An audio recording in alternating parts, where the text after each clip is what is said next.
Sometimes prospective adoptive parents are curious about when in the course of the pregnancy expectant parents reach out to the agency. And in general, I see this as something of a bell curve, with most expectant parents reaching out to us in the middle trimester and some greater number reaching out to us close to birth, and a smaller number reaching out to us soon after learning that they're pregnant. A lot of times, prospective adoptive parents assume that if a woman and man are in the last trimester of the pregnancy, that somehow that case is safer because there's a shorter period of time within which she can change her mind. I actually think that this is too thin of an analysis, and I tend to think that the more integrated analysis of the situation would be to look at her circumstances and to look at what she's saying is her motivation. I find that when a woman reaches out to us in the first trimester of her pregnancy, it's often because she's at the more mature end of the spectrum. Very often she already has children. She knows her financial situation is most likely going to be enduring and not momentary.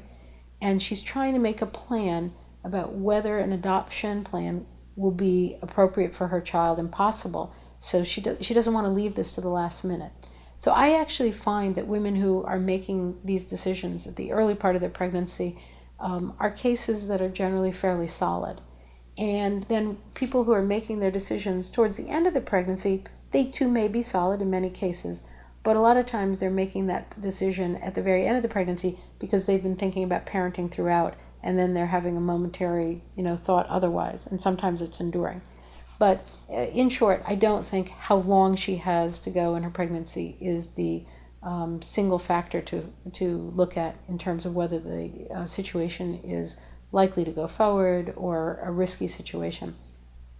One colleague I know, when I was talking with him about a case, I said, so, do you think this is a high-risk situation or a medium-risk situation? What's your gut? And it's always good to sort of think about this from a situation of what is the likelihood that there's going to be turmoil for either the expectant parents or the adoptive parents.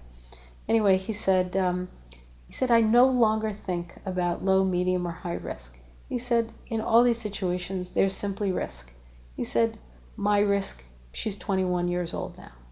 So he was an adoptive parent, and he basically said, this is part and parcel of the adoption process, that one can go through such cases, and sometimes expectant parents continue and make a plan, and sometimes they decide to parent, and it's the nature of the process.